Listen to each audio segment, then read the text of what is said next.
Hey guys, welcome to government jobs Gyan YouTube channel. Guys, आज की इस वीडियो में हम बात करेंगे सीपीसीबी के new recruitment notification online form apply process के बारे में।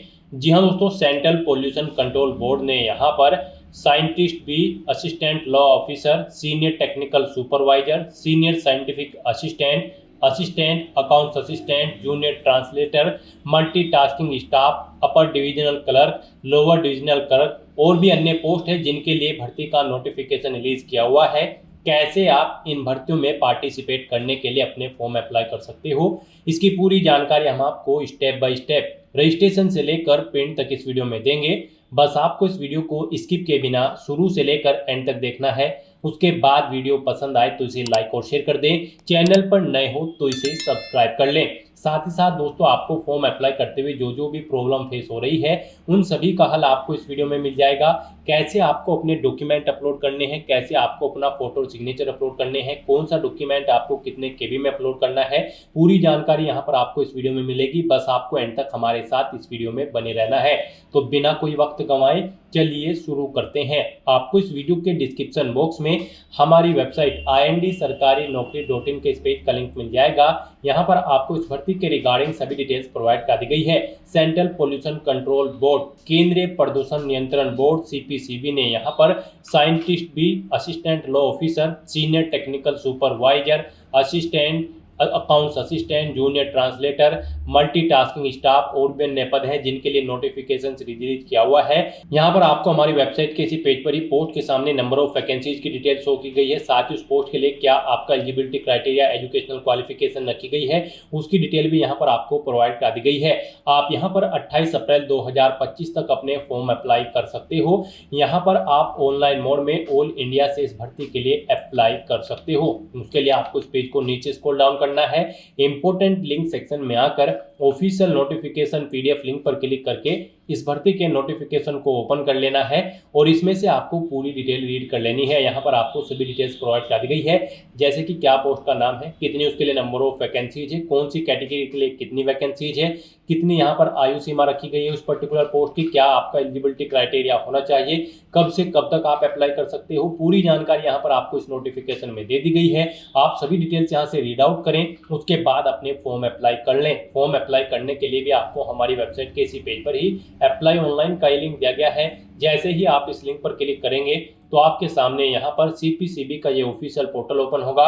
गाइस, यहाँ पर आने के बाद अगर आपने पहले से रजिस्ट्रेशन कर रखा है तो यहाँ पर आपको अपनी ईमेल आईडी एंटर करनी है, अपना पासवर्ड आपको एंटर करना है, ये चेकबॉक्स आपको ओके करना है और फिर यहाँ पर आपको लॉगिन के इस ऑप्शन पर क्लिक करके अपने डैशबोर्ड में लॉगिन कर लेना है और फिर वहाँ से आपको अपना फॉर्म अप्लाई करना है। और अगर आप इस भर्ती के लिए फर्स्ट टाइम अप्लाई करने जा रहे हो तो सबसे पहले यहाँ पर आपको अपना रजिस्ट्रेशन करना होगा। उसके लिए आपको क्लिक हियर टू रजिस्टर के इस ऑप्शन पर क्लिक करना है। आपके सामने यहाँ पर रजिस्ट्रेशन का फॉर्म ओपन हो जाएगा। यहाँ पर आने के बाद गाइज आपको अपना नाम एंटर करना है अपनी 10वीं की मार्कशीट के अकॉर्डिंग। फिर यहाँ पर आपको अपनी डेट ऑफ बर्थ सेलेक्ट कर लेनी है इस कैलेंडर में से। उसके बाद यहाँ पर आपको अपना मोबाइल नंबर एंटर करना है, अपना ईमेल एड्रेस एंटर करना है। ईमेल एड्रेस एक बार फिर से एंटर करके उसे कंफर्म कर लेना है। फिर यहाँ पर आपको अपना पासवर्ड क्रिएट करना है। यहाँ पर आपका पासवर्ड मिनिमम 8 कैरेक्टर का होना चाहिए और ये अल्फा न्यूमेरिक फॉर्मेट में होना चाहिए। मींस आपके पासवर्ड में कम से कम एक अपर केस कैरेक्टर, एक लोअर केस कैरेक्टर, एक इंटीजर नंबर और एक स्पेशल कैरेक्टर जैसे कि @# होना चाहिए। तो इस फॉर्मेट में यहाँ पर आपको अपना पासवर्ड क्रिएट करना है। वही पासवर्ड आपको कंफर्म पासवर्ड फील्ड में एंटर करना है। फिर आपको I am not a robot के इस ऑप्शन पर क्लिक करना है और उसके बाद गाइस यहाँ पर आपको सबमिट के इस ऑप्शन पर क्लिक कर देना है। इस तरह से यहाँ पर आपका रजिस्ट्रेशन सक्सेसफुली कंप्लीट हो चुका है। आपको एक रजिस्ट्रेशन आईडी यहाँ पर प्रोवाइड कर दी गई है। ये रजिस्ट्रेशन आईडी और आपका पासवर्ड आपके रजिस्टर्ड मोबाइल नंबर और ईमेल आईडी पर भी सबमिट कर दी गई हैं। आपको इन्हें केयरफुली नोट डाउन करके रख लेना है फ्यूचर यूज के लिए। और यहाँ पर गाइस, जब आपको क्लिक हियर टू लॉगिन के इस लिंक पर क्लिक करना है, उसके बाद आपके सामने दोबारा से लॉगिन का ये इंटरफेस ओपन हो जाएगा। यहाँ पर आने के बाद अब आपको अपनी ईमेल आईडी एंटर करनी है, अपना पासवर्ड आपको एंटर करना है, इस चेकबॉक्स को ओके करना है और फिर गाइस यहाँ पर आपको लॉगिन के स्टेप पर क्लिक करके अपने डैशबोर्ड में लॉगिन कर लेना है। लॉगिन करने के बाद आपके सामने आपका डैशबोर्ड कुछ इस तरह से शो होगा। यहाँ पर अब आपको अपना फॉर्म अप्लाई करना है। उसके लिए आपको एप्लीकेशन फॉर्म के इस ऑप्शन पर क्लिक करना है। उसके बाद यहाँ पर आपको कुछ चीजें ऑटोमेटिकली फिर मिल जाएगी। अब यहाँ पर आकर आपको अपने फादर या फिर गार्जियन का नाम देना है, अपनी मदर का नाम यहाँ पर आपको एंटर करना है। उसके बाद यहाँ पर आपको अपना जेंडर सेलेक्ट करना है। फिर यहाँ पर आपको अपनी कैटेगरी सिलेक्ट कर लेनी है। अगर आप रिजर्व कैटेगरी से बिलोंग करते हैं तो अपना सर्टिफिकेट नंबर दें, कब वो इशू हुआ है वो डेट आप सिलेक्ट करें, किस अथॉरिटी ने आपको इशू कराया है जैसे कि पटवारी, तहसीलदार या फिर कानूगो, उस पोस्ट का डेजिग्नेशन का नाम यहाँ पर आप दें। फिर यहाँ पर आपसे पूछा गया है कि क्या आप पीडब्ल्यूबीडी कैंडिडेट हैं, अगर हैं तो यस करें और फिर यहाँ पर आप उसकी डिटेल दें जैसे कि यूडीआईडी कार्ड नंबर आपको देना है, फिर अपनी डिसेबिलिटी का टाइप आपको सेलेक्ट करना है और अगर आप पीडब्ल्यूबीडी कैंडिडेट नहीं हो तो यहाँ पर आपको नो ऑप्शन सेलेक्ट करना है। उसके बाद आपको अपनी नेशनलिटी सेलेक्ट कर लेनी है। फिर यहाँ पर आपको अपना परमानेंट एड्रेस एंटर करना है। उसके बाद आपको अपना कोरोस्पोंडेंस एड्रेस यहाँ पर एंटर करना है। अगर आप करंट में एम्प्लॉय हैं, सीपीसीबी रेगुलर एम्प्लॉय हैं तो ये ऑप्शन सेलेक्ट करें, एक्स सर्विसमैन है या फिर डिफेंस या फिर डिपार्टमेंटल कैंडिडेट तो आप अपने अकॉर्डिंग इनमें से ऑप्शन सेलेक्ट करें और फिर यहाँ पर आप उसकी डिटेल दें जैसे कि डिपार्टमेंटल एम्प्लॉय डिटेल देनी है और अगर नहीं है आप करंट में एम्प्लॉय तो आपको नन ऑप्शन सेलेक्ट करना है। उसके बाद यहाँ पर आपको अपना मैरिटल स्टेटस बताना है, आप मैरिड हो या फिर अनमैरिड। उसके बाद यहाँ पर अगर आपके पास कोई अल्टरनेट मोबाइल नंबर है तो आप एंटर कर दें, नहीं है तो इस कॉलम को खाली छोड़ दें। फिर यहाँ पर आपको अपना फोटो आईडी प्रूफ सेलेक्ट करना है, कोई भी आधार कार्ड, पैन कार्ड या फिर ड्राइविंग लाइसेंस और फिर उसका नंबर यहाँ पर आपको देना है। उसके बाद यहाँ पर आपको अपनी एग्जामिनेशन सिटी सेलेक्ट करनी है। यहाँ पर आपको 7 चॉइसेस प्रोवाइड कराई गई है, आप अपनी चॉइस के अकॉर्डिंग यहाँ पर 7 एग्जाम सिटी सेलेक्ट कर लें। यहाँ पर आप जिस एग्जाम सिटी को फर्स्ट नंबर पर प्रेफरेंस देना चाहते हैं उसे फर्स्ट नंबर पर सेलेक्ट करें, जिसे सेकंड, थर्ड, फोर्थ, 5, 6, 7 पर रखना चाहते हैं उसे यहाँ पर आप अपनी चॉइस के अकॉर्डिंग प्रीफ्रेंस सेट कर दें। इस तरह से यहाँ पर आपको अपनी 7 एग्जाम सिटी सेलेक्ट कर लेनी है। उसके बाद गाइड यहाँ पर आपको सेव एंड नेक्स्ट के इस ऑप्शन पर क्लिक करना है। नेक्स्ट यहाँ पर आपको अपनी एजुकेशनल क्वालिफिकेशन और एक्सपीरियंस की डिटेल देनी है। गाइड यहाँ पर आप ऑफिशियल नोटिफिकेशन में से चेकआउट कर सकते हो कौन सी पोस्ट के लिए क्या आपकी एजुकेशनल क्वालिफिकेशन और एक्सपीरियंस रिक्वायर्ड है। जैसे कि अगर यहाँ पर आप साइंटिस्ट बी की पोस्ट के लिए अप्लाई करते हो तो यहाँ पर आपके पास बैचलर डिग्री होनी चाहिए इंजीनियरिंग या फिर टेक्नोलॉजी में किसी वेल रिकॉग्नाइज्ड यूनिवर्सिटी से, यहाँ से आप चेकआउट कर सकते हो। सिविल इंजीनियरिंग आपके पास होनी चाहिए या फिर इंस्ट्रूमेंटेशन इंजीनियरिंग या फिर केमिकल इंजीनियरिंग या फिर मैकेनिकल इंजीनियरिंग, इनके अकॉर्डिंग आपके पास यहाँ पर डिग्री होनी चाहिए। या फिर यहाँ पर प्रेफरेंस दिया जाएगा मास्टर डिग्री धारक कैंडिडेट को जिन्होंने इंजीनियरिंग टेक्नोलॉजी में अपनी मास्टर डिग्री कंप्लीट की है या फिर जिनके पास मास्टर डिग्री है केमिस्ट्री के अंतर्गत, वो भी यहाँ पर अप्लाई कर सकते हैं।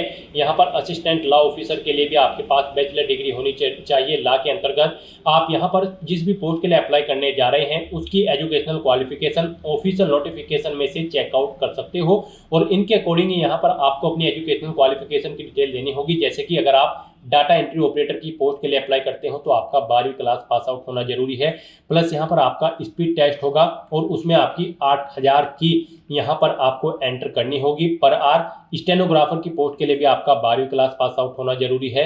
एलडीसी की पोस्ट के लिए 12वीं क्लास पास आउट होना जरूरी है। मल्टीटास्किंग स्टाफ की पोस्ट के लिए आपका 10वीं क्लास पास आउट होना जरूरी है या फिर आपके पास यहाँ पर सर्टिफिकेट होना चाहिए आईटीआई का इलेक्ट्रिकल मैकेनिक या फिर प्लम्बर की पोस्ट पर की ट्रेड में। तो यहाँ से आप ऑफिशियल नोटिफिकेशन में से आप अपनी एजुकेशनल क्वालिफिकेशन की डिटेल चेकआउट करें और यहाँ पर जो भी आपकी क्वालिफिकेशन है वो यहाँ पर आप ऐड कर दें। अपनी हायर क्वालिफिकेशन तक की डिटेल यहाँ पर आपको ऐड कर देनी है।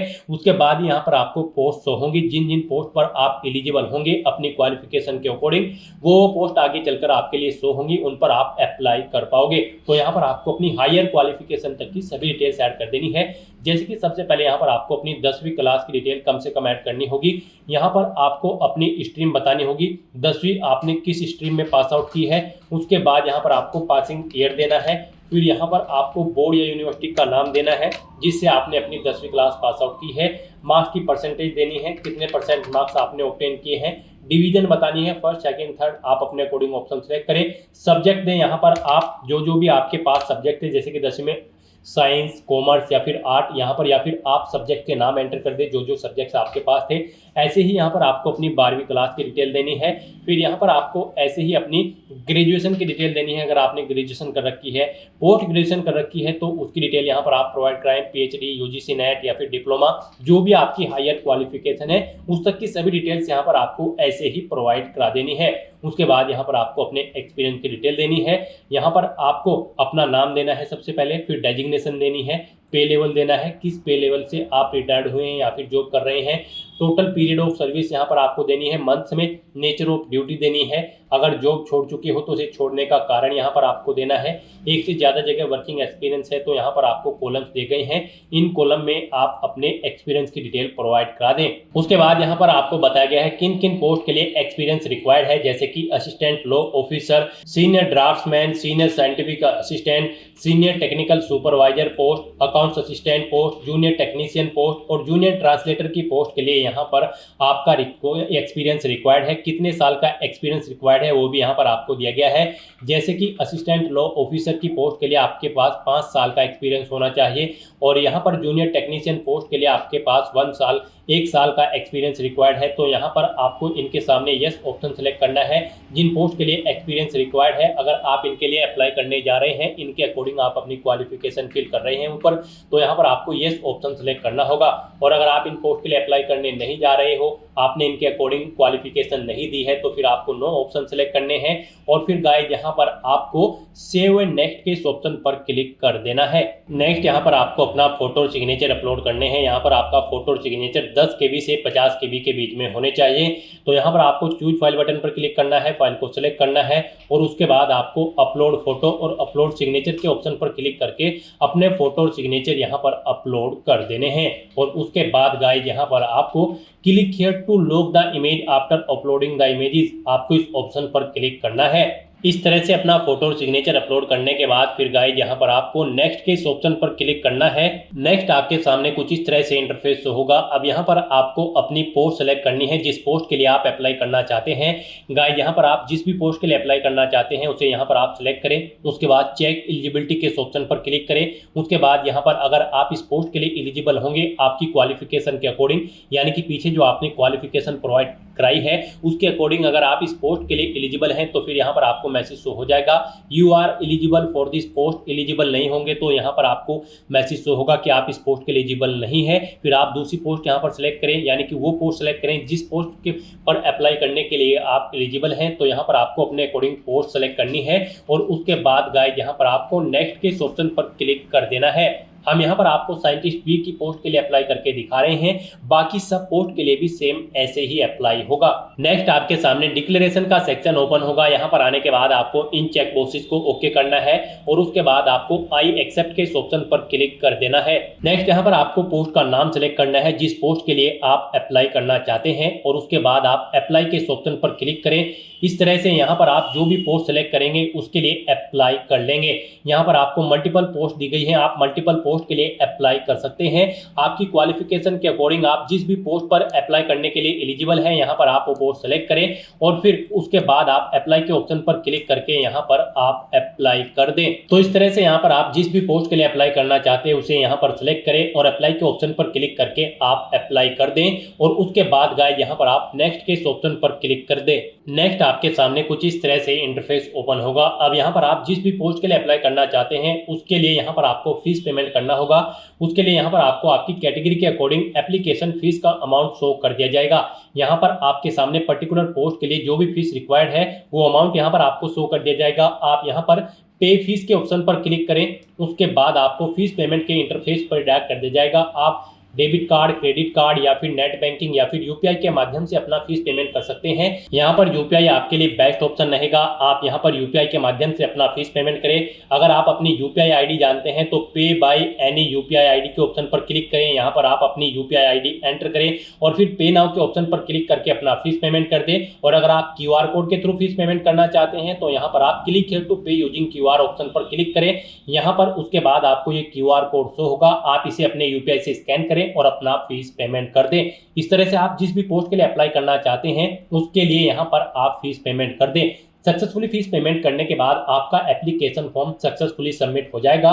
उसके बाद आपको अपने एप्लीकेशन फॉर्म का एक हार्ड कॉपी प्रिंट आउट ले लेना है फ्यूचर यूज के लिए, फ्यूचर रेफरेंस के लिए, और आप अपने एप्लीकेशन फॉर्म का स्टेटस भी चेकआउट कर सकते हो अपने डैशबोर्ड में से फीस पेमेंट करने के बाद। तो दोस्तों ऐसे आप सेंट्रल पोल्यूशन कंट्रोल बोर्ड की इस भर्ती के लिए अपना फॉर्म अप्लाई कर सकते हो बिना कोई मिस्टेक किए हुए।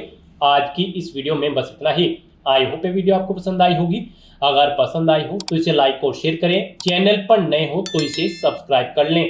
Thanks for watching.